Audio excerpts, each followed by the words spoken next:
Hey, before I start the episode, I just want to take a moment and thank all of my listeners, my fans that have been with me for the last 4 years, the A team. Each year, the podcast receives more listens, and the reason for that isn't about me, but it's truly about those who are sharing it out to their colleagues and to their friends.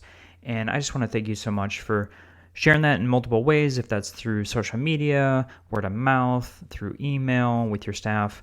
I just want to thank you. But I also want to challenge you to do a couple more things for me.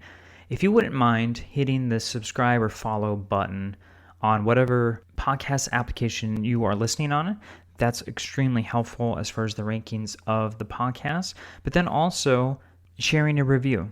Looking at the Apple Podcast application, there's only 41 reviews right now for the Aspire to Lead podcast, and I definitely want to get that number higher. So what I'm going to do is each month I'm going to select one person that has provided a review and provide them with a free Aspire to Lead book.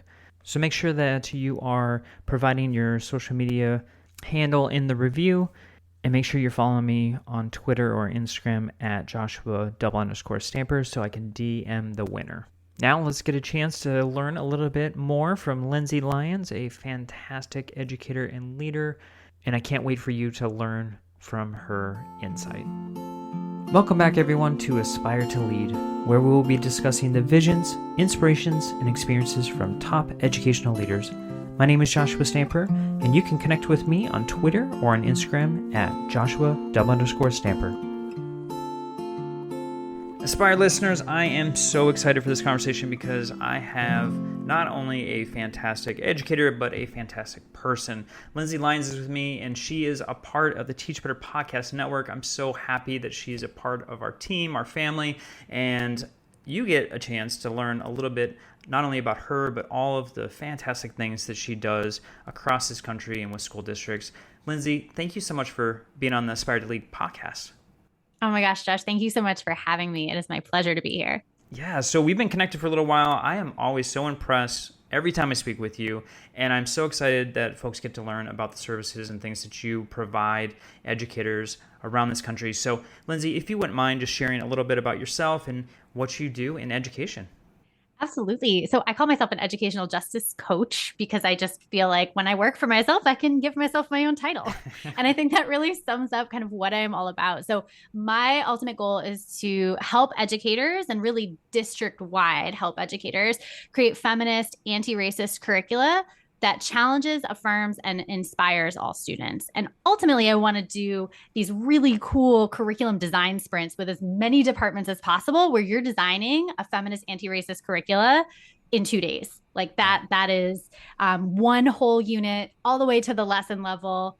Let's get into it and get excited and just experience that joy of like, yeah, this is why I got into teaching. Lindsay, I want to learn about this process because I'll be honest, as a teacher, as an administrator, the curriculum was already set or pretty much put together for me or my teachers. And it was, of course, the teachers had the autonomy to make adjustments within that curriculum. But for the most part, it was pretty laid out as far as the units and the whole year, really. So, when you're coming in and working with districts, I would love to learn a little bit about that process of helping design curriculum. Absolutely. So I have really started thinking about the structures and processes in place where a district has come to me and said, hey, I want to do this thing. I want those units. I want the feminist, anti-racist curriculum. I want all the things right now. Let's do it. And I actually have found that people have to kind of reach this place where they're ready to do that for it to go well. And I've been playing around with like, what are those stages that we kind of go through? And so I've broken those down into what I think is 4 stages, but I'm super happy to like hear people's feedback on this because it is totally a work in progress. But I think the first one is this like mindset piece. And so the mindset around, I can partner with students. Like I truly see students as we're in this together. Like their ideas are great and they're going to get us further together. And at the same time that we're not kind of coddling. So I was in special education. And so I think a lot of times we try to over scaffold and over support. And so there's this balance of like partnering with, seeing the value of students' ideas, and also being able to push and challenge in an appropriate level. And then that's kind of stage one, so mindset. Then we get into the pedagogy. So if the first time that students are kind of experiencing an opportunity to share their literal voice in class is we're going to dive into this really hot topic of current events, kids are going to just be like, wait, what? You want me to speak now about this really intense thing? Like, I've never been allowed to speak in this way before. So I think it's really important that after you get the mindset, you just start creating more and more opportunities for students to have this voice in class. And so this is kind of like the pedagogy and amplifying voice phase. So then from there, I think when we think about what we want students to be able to do, I mentioned, I think it's really important that our curriculum inspires students to create. And I would even say too, when we're creating for justice and kind of this justice and equity lens, that we're creating in a way that enables students to be activists, right? And activists in the sense that they get to find what they're passionate about and they get to say, hey, here's a solution. Here's a creative solution that maybe adults are honestly not thinking about. And I'm going to try to put this into practice as much as possible with an authentic product that has a meaningful, authentic audience. And so there's this moment where students are like, oh, I can impact the world or at least my local community. So cool. And I could do that in class. Awesome. And so once we've kind of built these layers of voice and partnership, then we get to the point where we're designing in curriculum bootcamp spaces with teams. Okay, now what does it look like to design a unit start to finish where all of our students have multiple identities, right? Because we all hold multiple identities. They're not only included, but they're not included in a tokenistic way. They're designed from the ground up with those identities in mind. And they're truly like affirmed. Like students feel a sense of belonging and affirmation that I feel psychologically safe in this space. I'm excited to bring this part of me to class. I don't feel like I have to leave it at home. I don't feel like my family members, when they come into the school space, are being othered or treated as less than because of all of these pieces, and that my experiences are valued as well. And so I think those are kind of the 4 stages. I love it. And I've thankfully had a chance to see firsthand students, have a voice, be able to, share on really difficult topics. And you're right, like they don't know what to do at first because like, am I allowed to be honest and share what is on my mind? And it's such a powerful thing with the students. I'm thinking as an administrator, though, the mindset of potentially the older people, the staff members and teachers that are involved. So when you are working with a school district or a campus, what are some hurdles when you're just in that first step of the mindset? Absolutely. So there's this, I think often we run into this fear. I think usually it's based in fear that if I give up control, right? Because I think about all of our teacher training that we had in like teacher school. And it's very much like, don't smile till December and like never let your guard down and you are the authority. So yeah, exactly. Like it is very intense, right? So I think with that in mind, people are like, well, what else does it even look like? Right. So there's this fear of like, I can't possibly let go of control because chaos would ensue. And that's what I've been told my whole career. And that's what I've abided by my whole career. So to be able to look back on a career where that's what you did, and then finally being open to the idea and seeing what's possible of something else, I think adaptive leadership scholars call this like resistance as loss.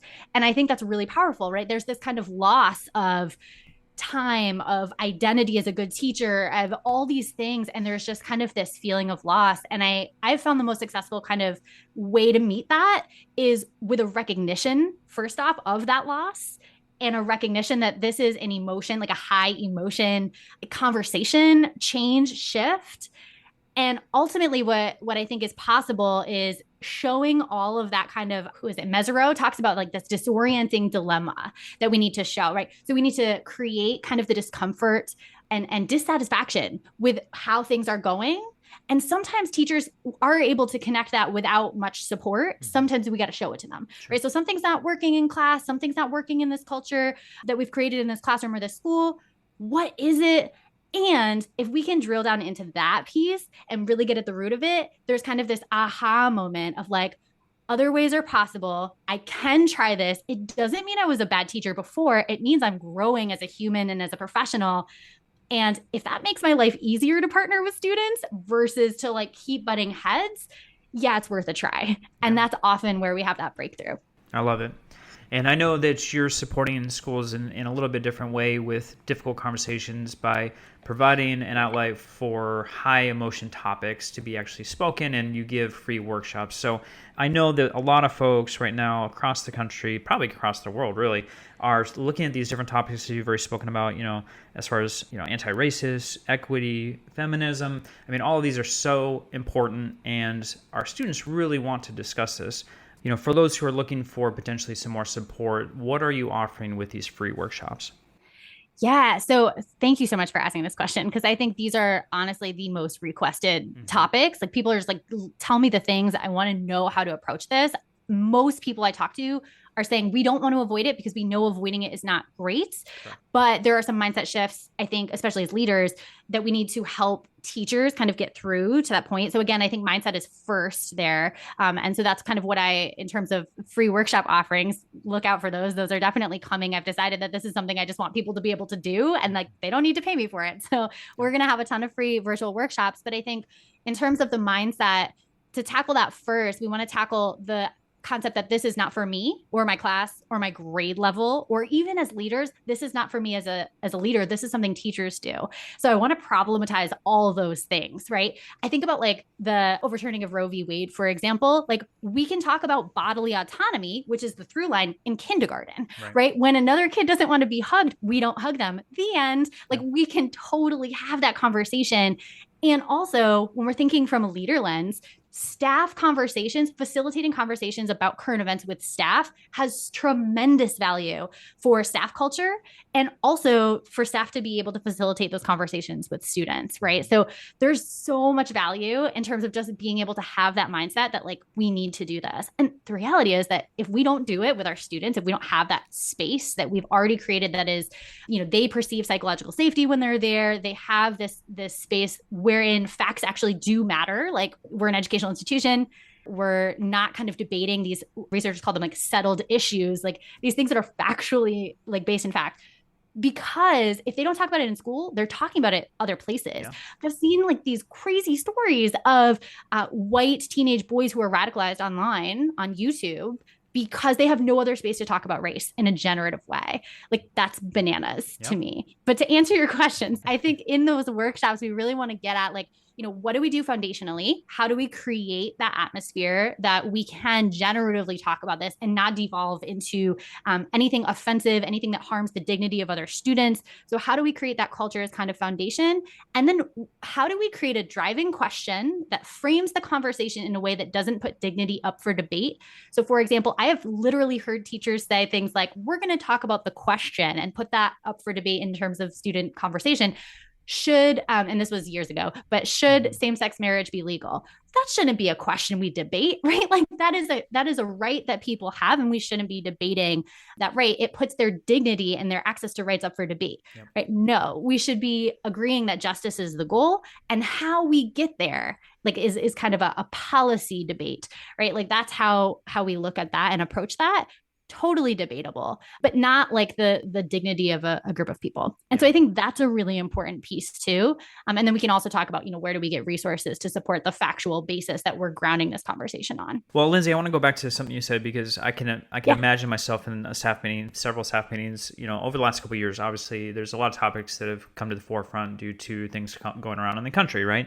And I could just see the uncomfortableness of my staff, my teachers, when they're trying to figure out how to navigate this in the class. Do I address it? Do I not? And I think as a leader, it's really important that we have to lay that out and make sure that they have the tools in their toolbox to do such a thing. So I also know that you have another resource, your curriculum boot camp. So is that something that you also provide to leaders to help them through, the navigation of difficult conversations? Yeah, such a good question. So I'm basically building out the bonus section of that to include things like this workshop and all of that. But the curriculum bootcamp basically takes you start to finish through, like, how do I actually design a unit that might be framed around a current event or an injustice topic? And how do I basically go from all the way backwards designing from my priority standards to what's the project going to be, co-creating it with students? So I think that's like where the educational gold is, right? Yeah. Like, how do we design ahead of time, but in a flexible enough way that students, because they're going to change period to period, year to year, can come in and partner with you and find their niche and say, yeah, this is the path I want to go down. And this is what my final product is going to look like. And that might not be the same format as anyone else is doing. But how do I basically design a unit like that gets me those results? So Curriculum Bootcamp is pretty teacher facing, but I invite leaders and teachers into what I'm calling like coaching intensives. They're like 3-hour stretches because teachers' planning times vary, leaders' availability varies. A couple times a year, that's part of an online course that's like, hey, you can come in, you're part of the course, you get all the content, and you get coaching from me where you just drop in, get that coaching, and we outline a unit in like 30 minutes. Or I also do a department level thing for districts where it's like, all right, give me, for example, Framingham, Massachusetts, right down the road from me. And they sent their whole US history department. And we spent a couple of days just creating 2 years of curriculum. Wow. That was just like, like going through and saying like, what are the essential questions? What are the key standards? How do we line all this stuff? What are the resources? What are the lesson level details? So there's kind of degrees of engagement there that folks can get into. This podcast is a proud member of the Teach Better Podcast Network. Better today, better tomorrow, and the podcast to get you there. You can find out more at teachbetter.com/podcasts. Now let's get back to the episode. You're providing so much, and I also know the way that we've connected is through your podcast. You have a fantastic podcast that you have time for Teachership, which is on the Teach Better Podcast Network, and I'm just so happy that you're joining the team and the podcast network. And if you wouldn't mind, I love hearing about how podcasts are created, where did it come from, and of course, what is the type of content that you're producing for people to come and listen? Oh my gosh, yes. So it started actually as a blog, and I was like, I love writing, and then alongside doing that, I was kind of working on my dissertation, and I decided I actually don't like writing anymore after writing a 300-page. I get it. And so I was like, I think audio is more my medium, and I get to like work with people that way. So that is kind of how the idea was born. Time for Teachership as a name. Interestingly enough, I was brainstorming ideas for titles, and I was like, oh, that's a kind of cool fusion of teachering and leadership, and how cool that we could fuse those things. And I Googled it to see if it was something anyone had kind of coined before. And I realized that just the year before I thought of it, someone had done a paper, an academic article on this, and they had defined it as the intersection of teaching and leadership, and how instructional leaders need to be in and out of classrooms constantly to stay connected to the instruction. And teachers need to have this like teacher leadership role that they can take on. And I was like, yes, that's the thing. So that has been really fun to kind of see the evolution of it. Historically, it's been really anything about teaching and leading for justice. This year, we're really focused in this season on just focused on curriculum development and what does that process look like. So I'm interviewing a lot of like curriculum directors. Dr. Goldie Muhammad just said she's going to be on my podcast, which is like dream come true status. That's awesome. So she'll be on this season, and it's really hyper focused on that piece because I think that's where a lot of the good stuff happens. Very cool. So yeah, go over to teachbetter.com/podcast. You'll find her podcast, many more, but Time for Teachership, you got to tune in. Lindsay does such a fantastic job with the podcast. And like she said, she's got some pretty cool guests coming up. So Lindsay, I also know that you provide so many additional free resources. And if someone's coming onto your website, I know that you actually have a resource quiz for them. So what is that all about?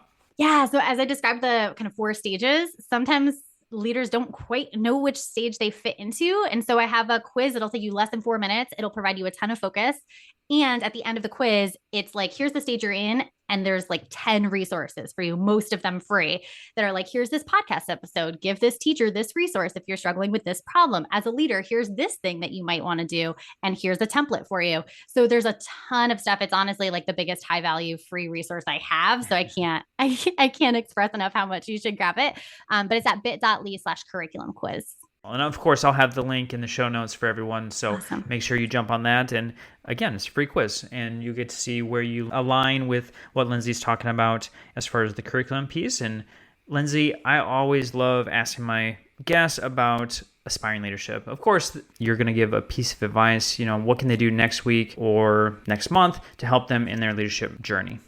Oh my gosh, this is such a hard question, but I think what it comes down to is figure out a way that you can further youth-adult partnership. This idea of like partnering with students.